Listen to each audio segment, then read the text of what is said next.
নমস্কার বন্ধুরা, মাত্র ১ চামচ তেল দিয়ে গোটা একটা বেগুনকেই ভেজে নিতে পারবেন। বেগুন ভাজা হবে একদম মুচমুচে, কেউ খেয়ে দেখে বুঝতেই পারবে না মাত্র ১ চামচ তেল দিয়ে আপনি বেগুনটা ভাজা করেছেন। যেহেতু বেগুন ভাজতে অনেকটা পরিমাণেই তেল খরচা হয়, অতিরিক্ত তেলের কারণে অনেকেই বেগুন ভাজা খেতে পছন্দ করে না। আবার অনেকেরই শারীরিক কারণের জন্য অতিরিক্ত তেল খাওয়া বারণ থাকে। তবে আজকের এই রেসিপিটা দেখলে আপনারা মাত্র ১ চামচ তেল দিয়ে গোটা একটা বেগুনকে ভেজে নিতে পারবেন। এখানে আমি বেগুন ভাজা তৈরি করার জন্য একটা বেশ বড় সাইজের বেগুন নিয়ে নিয়েছি। বেগুনটাকে পরিষ্কার করে ধুয়ে নিয়েছি, এরপর ছুরির সাহায্যে কেটে নিলাম। পুরো বেগুনটা আজকে ভাজবো না, ৬ পিস বেগুন আমি ভেজে নেব, সেজন্য ৬টা পিস বার করে নিয়েছি। বেগুনের টুকরোগুলো যাতে কালো না হয়ে যায় সেজন্য কাটার পর একবার জলে পরিষ্কার করে ধুয়ে নিচ্ছি। এরকম ভাবে একটু জলে কাটার পর ধুয়ে নিলে বেগুনটা কালো হয়ে যায় না। বেগুনের পিসগুলো আরো একবার পরিষ্কার করে ধুয়ে নিলাম। এখন এর মধ্যে দিয়ে দেব হাফ চা চামচ লবণ, আর দিয়ে দেব হাফ চা চামচ হলুদ গুঁড়ো। নুন হলুদ দিয়ে বেগুনের গায়ে খুব ভালো করে মেখে নেব। বন্ধুরা, আমি কাজটা করতে থাকি আর আপনারা কিন্তু অবশ্যই আমাকে এই সময়টা কমেন্টসে জানিয়ে যাবেন আপনারা কে কোন জায়গা থেকে আমার আজকের এই রেসিপিটা দেখছেন, তবেই না আপনাদের কমেন্টসে ধন্যবাদ জানাতে পারবো। এদিকে আমি সমস্ত বেগুনগুলোর গায়ে খুব ভালো করে নুন হলুদ মাখিয়ে নিয়েছি। এখন এটাকে সাইডে সরিয়ে রাখবো। এরপর একটা মশলা তৈরি করে নিতে হবে, সেজন্য বড় একটা পাত্র নিয়ে নিয়েছি। তার মধ্যে চামচ মেপে আমি ৩ চামচ দিয়ে দিচ্ছি বেসন। বড় চামচ মেপে ৩ চামচ নিয়ে নিলাম বেসন, আর ওই একই চামচের ১ চামচ নিয়ে নিচ্ছি চালের গুঁড়ো। চালের গুঁড়ো যদি আপনাদের হাতের কাছে না থাকে তবে আপনারা কর্নফ্লাওয়ার ব্যবহার করতে পারেন। হাফ চা চামচ দিয়ে দিলাম শুকনো লঙ্কার গুঁড়ো, হাফ চামচ জিরের গুঁড়ো, হাফ চামচ ধনে গুঁড়ো, পরিমাণ মতো দিয়ে দেব লবণ, আর দিয়ে দেব হাফ চামচের মতো হলুদ গুঁড়ো। আর টেস্ট ব্যালেন্সের জন্য আমি দেখুন হাফ চা চামচের মতো দিয়ে দিলাম চিনি। তবে যারা চিনি পছন্দ করেন না তারা স্কিপ করে যাবেন। আর বেগুনের মধ্যে যেহেতু লবণ হলুদ মাখিয়ে রাখা হয়েছে, অবশ্যই সেই কথা মাথায় রেখে এখানে কিন্তু আমি লবণের পরিমাণ অনেকটাই কম দিয়েছি। এদিকে শুকনো উপকরণ মশলা সমস্ত কিছু খুব ভালো করে মিশিয়ে নিয়েছি একটা চামচের সাহায্যে। এখন লবণ হলুদ মাখিয়ে রাখা বেগুন থেকে দেখুন বেশ খানিকটা জল ছেড়ে দিয়েছে। আর এখন বেগুনের পিসগুলো এক এক করে নিয়ে এই শুকনো উপকরণে খুব ভালো করে কোট করে নিতে হবে। যেহেতু বেগুনের গায়ে হালকা জল ছেড়েছে, খুব ভালোভাবেই দেখবেন শুকনো উপকরণ এইভাবে চাপ দিলে খুব সুন্দরভাবে বেগুনে কোট হয়ে যাবে। তো এদিকে প্রথম বেগুনটা আমি শুকনো উপকরণে খুব ভালো করে কোট করে নিয়েছি। আরো একটা বেগুন আপনাদেরকে এই শুকনো উপকরণের মধ্যে কোট করে দেখিয়ে দিচ্ছি। ঠিক এইরকম ভাবে এপিঠ ওপিঠ খুব ভালো করে একটু চেপে চেপে নিলে দেখবেন খুব ভালোভাবে বেগুনের গায়ে এই শুকনো উপকরণগুলো মশলা খুব ভালো করে কোট হয়ে যাবে।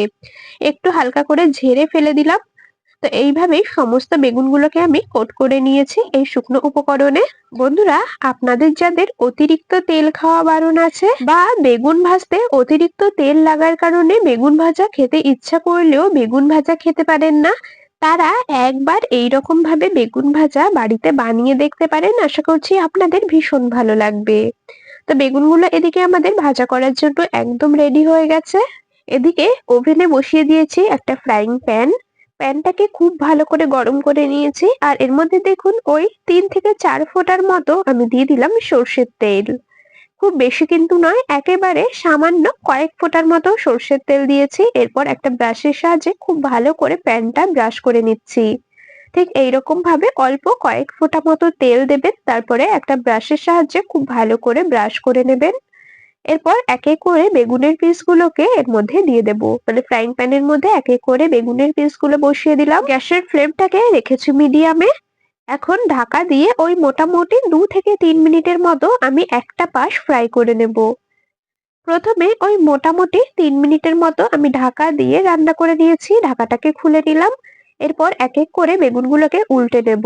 যেহেতু বন্ধুরা এই বেগুন ভাজাতে তেলের ব্যবহার একেবারেই সামান্য নামমাত্র করা হচ্ছে, সেই জন্য কিন্তু বেশ কিছুক্ষণ ঢাকা দিয়ে দিয়ে বেগুনগুলোকে ভেজে নিতে হবে। যদি অতিরিক্ত তেল দেওয়া হয় তাহলে কিন্তু বেগুন ভাজার সময় ঢাকা দেওয়ার প্রয়োজন হয় না। তবে যেহেতু একদম তেল ছাড়াই ধরতে গেলে বেগুনটা ভাজা হচ্ছে, সেই জন্য যাতে বেগুনটা খুব ভালো মতো করে ভেতর থেকে সেদ্ধ হয় সেই কারণে বেশ বারবার ঢাকা দিয়ে দিয়ে কিন্তু বেগুনটা ভেজে নিতে হবে। তো এক পাশ আমি বেগুনের উল্টে তারপরে আবারও কিন্তু ২ থেকে ৩ মিনিটের মতো ঢাকা দিয়ে ভেজে নিয়েছি। এরপর দেখুন আমি 1 চামচ নিয়েছি সর্ষের তেল একটা ছোট বাটির মধ্যে। এরপর একটা ব্রাশের সাহায্যে বেগুনের ওপরটা অল্প করে ব্রাশ করে নিচ্ছি।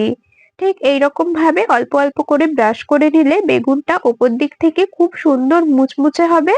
অতিরিক্ত তেল দিয়ে বেগুন ভাজার পর বেগুনের ওপরটা যেরকম চকচকে করে ঠিক এইরকম ভাবে একটু অয়েল ব্রাশ করে নিলেও এই বেগুনের উপরগুলো কিন্তু ভীষণ সুন্দর চকচকে থাকবে।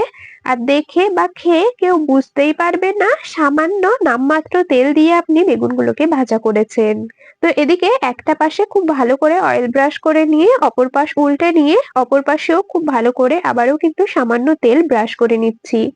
আমি এই 6 পিস বেগুন ভাজতে ওই 1 চামচের মতো তেল অয়েল ব্রাশ করে নিলাম।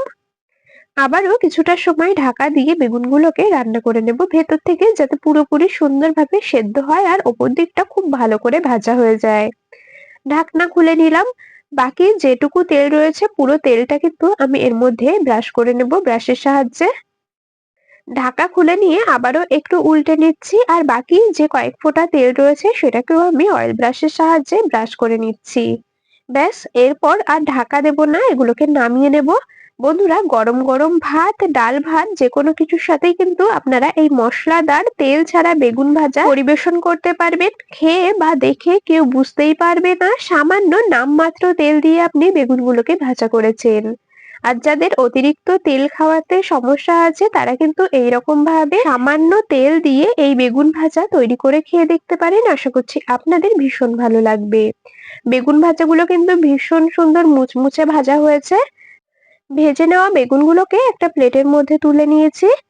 তা চলুন আপনাদেরকে একটু দেখিয়ে দিচ্ছি বেগুনগুলো কতটা পারফেক্ট ভাবে ভাজা হয়েছে আর উপর দিকটা কতটা মুচমুচে তৈরি হয়েছে।